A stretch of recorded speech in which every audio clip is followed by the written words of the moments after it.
Bienvenue à tous, nous sommes à J-33 avant la Coupe du Monde, nous sommes sur la prévue numéro 15 et le pays du jour, ça sera l'Écosse.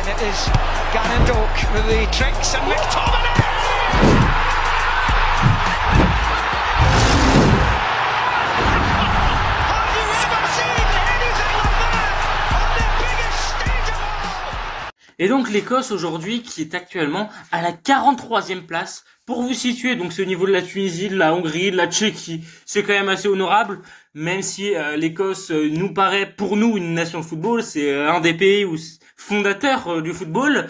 Et on voit qu'historiquement, c'est plutôt compliqué. C'est jamais monté au-dessus de la 13e place. C'est déjà descendu à 88e. Gros creux dans les années 2000 et dans cette période-là aussi, c'était très creux. Et donc, c'est compliqué ces derniers temps. Et pourtant, on reconnaît l'Écosse comme un pays de football. Mais alors pourquoi ? C'est à cause de leur histoire à la Coupe du Monde. On voit que le classement FIFA est apparu en 94. Or, depuis 98, l'Écosse n'a pas participé à la moindre Coupe du Monde. Donc tout de suite, ça pose les bases. Et donc on va regarder l'histoire de l'Écosse à la Coupe du Monde. Et la première, c'était évidemment c'était en 54. C'était en 54, alors attendez, oui, c'était en 54, donc en Suisse, en 54, où ils sont tombés dans un groupe 3 plutôt relevé, il me semble, oui, dans un groupe 3 avec l'Autriche, l'Uruguay et la Tchécoslovaquie, l'Autriche contre qui ils sont inclinés à 1-0 et l'Uruguay contre qui ils sont inclinés 7-0, donc c'était très compliqué évidemment, et surtout ce 7-0 qui fait beaucoup de mal, et c'était une première Coupe du Monde. Et donc, ils arrivent un peu en outsider encore en 58, en Suède. 58 où ils tombent dans un groupe 2, plutôt compliqué également, avec la France, la Yougoslavie et le Paraguay. La France de Raymond Kopa et de Juste Fontaine, contre qui ils s'inclineront 2-1, même s'ils auront réussi à tenir la Yougoslavie en match nul et... malheureusement, ils seront inclinés contre le Paraguay, ce qui fait encore une Coupe du Monde compliquée pour eux. Et pendant 12 ans, pas de Coupe du Monde, même pendant 16 ans, jusqu'en 74 en Allemagne, où ils tombent encore dans un groupe 4, non, dans un groupe 3, il me semble, non, 2, dans un groupe 2 plutôt relevé, avec la Yougoslavie et le Brésil de Jairzinho notamment. Et donc, heureusement, ils n'ont pas été ridicules puisque ils sont tombés quand même face au Zaïre, le Zaïre 74, la pire équipe de l'histoire probablement, avec moins 14 de différence de but dans ce 9-0, et ils se font éliminer à la différence de but, à un but près, à cause du fait qu'ils ont gagné que 2-0 contre le Zaïre. Ils ont fait match nul 0-0 contre le Brésil, ils avaient fait match nul contre la Yougoslavie, et donc ça n'a pas suffi pour se qualifier, et c'est bien dommage en 74. Et ils essaient de revenir en 78, l'année suivante, la Coupe du Monde suivante, dans un groupe 4, donc plutôt simple en apparence, avec le Pérou, les Pays-Bas, l'Écosse et l'Iran. Et pourtant, ils finissent encore par ne pas se qualifier à la différence de but, avec moins 3 de différence. Ils perdent 3-1 contre le Pérou, ils font un partout contre l'Iran, match qu'ils auraient dû gagner, je pense, et ils gagnent 3-2 contre les Pays-Bas, et donc ça ne leur suffit pas pour se qualifier. Et donc forcément, encore une déception pour cette équipe qui au final ne passera jamais les poules de la Coupe du Monde. Peut-être cette année, on verra ça dans le pronostic que je ferai. Et donc ils arrivent encore en 82 en Espagne, dans une Coupe du Monde iconique presque, dans un groupe 6, plutôt compliqué encore. On l'avait vu ce groupe déjà à l'époque quand on avait fait la vidéo sur la Nouvelle-Zélande, donc avec Kenny Dalglish. C'était leur prime peut-être historique. Et malheureusement contre le Brésil de Socrates et de Zico, forcément c'est très compliqué. Et donc ils se font encore éliminer à 2 buts de différence près. Tout ça parce que ils n'ont pas battu l'Union soviétique et que ils ont perdu 4-1 contre le Brésil. Et donc encore une fois, c'est une déception, ça doit être déchirant pour les fans, et forcément ça commence à être redondant de se faire éliminer en tant que troisième à chaque fois à la différence de buts. Malheureusement, ça ne s'améliore pas non plus en 86, où cette fois ils se font exploser de partout, perdent Donc ils perdent 1-0 contre le Danemark, ils perdent 2-1 contre l'Allemagne de l'Ouest, et derrière font 0-0 contre l'Uruguay, finissent bon dernier de leur groupe. C'est compliqué. Maintenant 90 également aussi, 90 année plutôt une Coupe du Monde plus compliquée encore, dans un groupe C où ils finiront troisième avec seulement une victoire acquise contre la Suède de justesse et encore, et donc forcément c'est compliqué. Cette défaite contre le Brésil, cette défaite contre le Costa Rica, ça commence à être redondant, à être très répétitif. Et derrière, ils ne viennent pas se qualifier en 94 aux États-Unis, et ils se qualifient seulement en 98 en France, dans un groupe A plutôt relevé encore, dans ce groupe A, avec notamment le Brésil, la Norvège et le Maroc, et encore une Coupe du Monde compliquée, défaite contre le Maroc 3-0, match nul contre la Norvège 1 partout, et défaite contre le Brésil 2-1. Ils finissent avec un seul petit point à cette Coupe du Monde, et c'est tout. Et depuis 98, l'Écosse n'a pas participé à la moindre Coupe du Monde. Cela fait 28 ans, pardon. Et donc, c'est enfin le retour en Coupe du Monde de cette équipe d'Écosse. Cette équipe d'Écosse qui va participer à cette Coupe du Monde et donc de façon très intéressante. Et donc, ce que je voulais dire, c'est que voilà, c'est très intéressant. Et donc, on va passer en revue leurs résultats de 2025. Alors, résultats, on peut noter déjà 2 matchs amicaux, une défaite contre l'Islande. Bon, pas rien d'alertant, c'était en toute fin de saison, les joueurs étaient fatigués, mais quand même, il y a cette victoire contre le Liechtenstein également en juin. Bon, c'est le Liechtenstein, no offense. Gros dédicace à La Patience, le youtubeur, également manager du compte Liechtenstein France. Grosse force à lui. Et donc, c'est surtout les éliminatoires qui vont nous intéresser, avec un groupe plutôt relevé, avec la Grèce, la Biélorussie et le Danemark. Et pourtant, dans ce groupe très compliqué où on s'attendait à voir le Danemark passer, eh bien non. C'est l'Écosse qui passe grâce à un match en dernière journée fou contre le Danemark, avec des buts exceptionnels de partout, but du milieu de terrain à la dernière seconde de McTominay. C'était magnifique ce match. Et donc on arrive quand même avec une Écosse qui se qualifie en phase finale de la Coupe du Monde pour la première fois depuis 28 ans, et qui au final n'a même pas bénéficié de cet élargissement de ça. Et donc on voit qu'ils ont joué la Grèce, et contre la Grèce ils ont quand même plutôt du mal, hein. Ils perdent 3-2 en Grèce et ils gagnent seulement 3-1 à domicile. Et on le voit encore, hein, en play-off de Nations League, les play-offs de relégation, ils s'inclinent quand même contre la Grèce 3-0.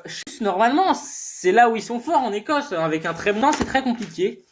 Et donc c'est avec tout ça que en 2026 ils se sont d'abord inclinés contre le Japon, et derrière ils ont joué la Côte d'Ivoire dans un match Et donc on va passer à ce match contre la Côte d'Ivoire, où je trouve personnellement qu'il y a beaucoup de choses à dire. Déjà l'effectif, donc on va voir la composition avec Andrew Robertson, avec McTominay, avec Hayam, avec Tierney, avec Hurst, avec Gilmour, avec Adams. Et donc c'est là que il y a quand même un effectif, on voit qu'il y a un effectif intéressant. Il y a un joueur surtout que j'ai trouvé très intéressant tout au long du match, c'est alors déjà on voit quand même la légende Sir Kenny Dalglish dans les stands. Et donc le joueur qui m'a beaucoup intéressé, que j'ai bien aimé sur ce match, c'est Hurst qui donc là par exemple tout simplement fin de passe, il élimine un défenseur, et derrière il arrive donc à s'ouvrir une frappe qui sera malheureusement déviée, coup de billard. Et là on voit qu'il y a quand même une menace de loin aussi, puisqu'une grosse frappe écossaise qui viendra être stoppée par Alban Lafont. Mais première grosse alerte. Et malheureusement de l'autre côté il y a aussi des grosses alertes. Et là j'ai poussé un léger coup de gueule contre l'Écosse. Comment, sur un corner, sur un coup de pied arrêté, tu as un joueur adverse qui se retrouve dans cette position? Il n'a rien fait parce qu'il a eu peur de la balle, j'ai eu l'impression. Mais comment tu le laisses dans cette position? Ce n'est pas possible. Pas à ce niveau-là. Et on verra que j'ai d'autres coups de gueule à pousser contre leur défense, hein, notamment.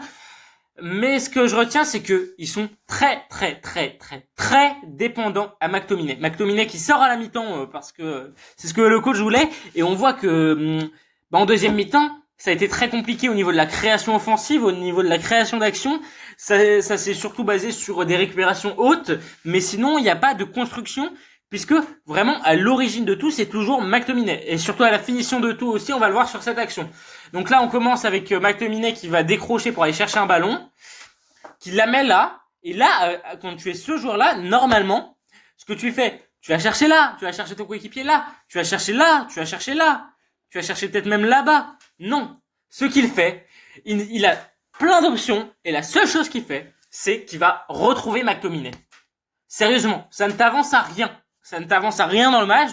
Pas de jeu c'est une passe négative limite, c'est heureusement, et là, c'est là qu'on voit après le talent de McTominay qui va vraiment orienter le jeu de la direction Robertson, remise en une touche derrière à Tierney qui repart en profondeur, puis un centre cafouillé, et là, une frappe déclenchée qui sera captée après. Mais qui déclenche cette frappe? McTominay. McTominay vraiment dans un rôle un peu, c'est-à-dire qu'il crée l'action. Quand il voit que le ballon ne reviendra plus sur lui, il part directement sur positionné en tant que 9. Il joue à la fois 6, 8, 10 et 9. Ce n'est pas normal qu'un joueur soit aussi important dans une équipe. Alors c'est un joueur avec un volume de jeu énorme, que j'aime beaucoup, qui est le meilleur joueur un des meilleurs joueurs de l'histoire de cette sélection écossaise, mais ce n'est pas normal qu'il se retrouve dans cette situation comme ça tout seul. Et c'est suite à cette action, Alban Lafont relance vite, et ça, j'ai posé mon premier coup de gueule. Le repli, tout le match, les attaques de la Côte d'Ivoire misaient sur la vitesse, et l'Écosse n'y faisait rien, c'était des 2 contre 2, 3 contre 3, 4 contre 4, il y avait personne qui revenait, ils revenaient en marchant les joueurs. Et ça, c'est le premier coup de gueule. Le deuxième, comment ça, tu laisses Nicolas Pepe, qui a une capacité de percussion, tout seul, avec tout cet espace autour de lui. Ça, vraiment, c'est quelque chose qui m'échappe. Vous êtes 5 sur 3 joueurs, et il n'y a personne sur Nicolas Pepe qui est potentiellement le meilleur joueur de cette sélection. Et derrière Nicolas Pepe, donc, qui va lâcher son ballon, le ballon qui part, tout le monde pense qu'il est dehors, et quand on regarde, ça c'est mon deuxième coup de gueule, les deux seules personnes à bouger sur cette action ici, c'est eux qui vont peut-être essayer d'aller couper le ballon au deuxième poteau, et lui qui va, là on peut rien lui dire. Par contre, le reste de la défense, statique. C'est-à-dire que le ballon a été tiré, ils pensaient qu'il était dehors, ils n'ont pas bougé. C'est-à-dire que là, on voit Nicolas Pepe, c'est le seul à se diriger.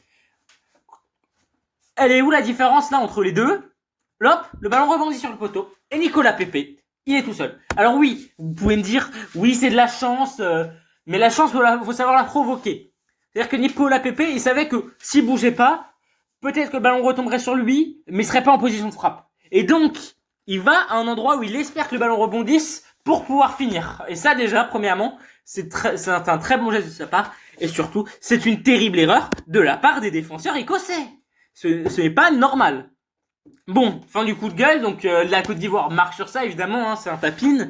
Et donc, derrière, l'Écosse quand même, il y a quelque chose que j'ai retenu dans leur match qui est très bon. Alors effectivement, leur gestion de la profondeur, est dégueulasse. Vraiment immonde. Tous les matchs, ils se font prendre sur ça, ils peuvent en prendre 3 comme ça, c'est normal. Maintenant, ce que j'aime bien, c'est par contre, quand la Côte d'Ivoire est en attaque placée, il y a un pressing qui arrive à se mettre en place directement, et s'il n'y a pas de pressing, le bloc écossais est haut et très solide. Et ça, en revanche, j'aime beaucoup. Là, on voit directement une récupération qui mènera à une frappe de qui encore, hein, Scott McTominay, arrêté par Alban Lafont de justesse. Mais, encore une fois, ça, par contre, j'aime beaucoup. Donc voilà, on voit l'arrêt d'Alban Lafont, ce qui est rare de sa part quand même de plonger comme ça. Hein. En tant qu'ancien Nantais, je peux le confirmer. Et donc, et enfin, on arrive à un dernier truc que j'aime bien, c'est les récupérations hautes. C'est ça qui va leur donner beaucoup d'actions. Et c'est les seules actions qu'ils ont qui ne dépendent pas de McTominay. Et ça, c'est quand même inquiétant. C'est très inquiétant. Donc là, c'est Hurst qui arrive à prendre le ballon. Mais c'est très inquiétant de leur part. Donc cette dépendance... et encore, je vais pas parler de la dépendance à Robertson, puisque c'est le seul à faire son taf sur son côté. Et donc là, c'est vraiment dommage. Autant de potentiel gâché. Mais voilà. Donc c'est fini pour le breakdown du match. Maintenant, on va passer à une petite analyse des effectifs pour voir qui seront les constantes, même si je pense que on l'a deviné à ce que j'ai dit. Maintenant, on va passer en revue leur maillot pour cette Coupe du Monde, maillot que un de mes camarades de classe écossais a porté et que je trouve personnellement maillot domicile très élégant, très avec le motif écossais tout simplement, très basique. Pour moi, c'est un petit 7,5 sur 10, il est très propre, pas besoin de plus. Et le maillot extérieur que personnellement j'aime beaucoup, Adidas a encore fait un très bon travail avec une grosse prise de risque, ce orange fluo qui est très risqué, très osé, et pourtant j'aime beaucoup. C'est un bon 7,5 sur 10 aussi, et c'est des maillots très solides, et donc forcément c'est très intéressant. Et donc c'est un rouge écarlate assez intéressant, et encore un très beau maillot de la part d'Adidas pour cette Coupe du Monde. Et donc là, niveau effectif, déjà, on commence à monter en gamme, un effectif valorisé à 198,15 millions. Donc là, on commence à monter en gamme. Et donc, un effectif quand même très intéressant avec beaucoup de joueurs. Donc avec en tout 19 joueurs qui évoluent hors du championnat écossais, même si le championnat écossais est très solide. Avec donc un Big Three maintenant, ce n'est plus les deux grands géants, puisque les Hearts ont réussi à se faire une place dans ce championnat. Et donc on voit quand même beaucoup de joueurs. Donc il y a quelques joueurs, il y a Anthony Ralston du Celtic, il y a Liam Kelly des Rangers et Grant Hanley de comment il s'appelle, Hibernian, et Finlay Curtis de Kilmarnock. Et donc il y a quand même plutôt des choses intéressantes dans cet effectif. Déjà, on voit qu'il y a quand même une bonne profondeur de banc. Il y a également il y a également beaucoup de joueurs intéressants. Dominic Hayem, qui est quand même très intéressant dans sa défense centrale. Kieran Tierney, évidemment. Mais la constante, évidemment, ce sera Scott McTominay, le joueur de Naples, le milieu à tout faire, le meilleur joueur de Serie A la saison dernière, nominé au Ballon d'Or. Et donc ça, c'est un joueur très intéressant. Et donc ça, ce sera vraiment pour moi la constante de cet effectif. 9 buts, 3 passes D cette saison encore. Essentiel à cette équipe. 4 buts, une passe D en Ligue des Champions également. Et c'est évidemment un joueur essentiel à cet effectif. Et pour moi, la révélation, je pense que ça pourrait très bien être donc... déjà, il y a également John McGinn de Aston Villa dans l'effectif. Il y a également Lewis Ferguson de Bologne, mais il y a Andrew Robertson évidemment de Liverpool. Et donc pour moi, la révélation sera Lennon Miller qui joue à l'Udinese, qui est déjà valorisé à 10 millions à seulement 19 ans, et donc pour moi qui vaudra quelque chose. Maintenant c'est parti pour le prono, donc dans un groupe quand même très relevé qui nous intéresse beaucoup avec le Brésil, le Maroc et Haïti.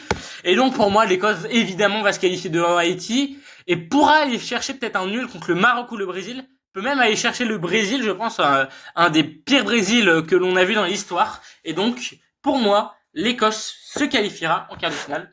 Merci de m'avoir écouté. La prochaine vidéo ça sera sur la Tchéquie.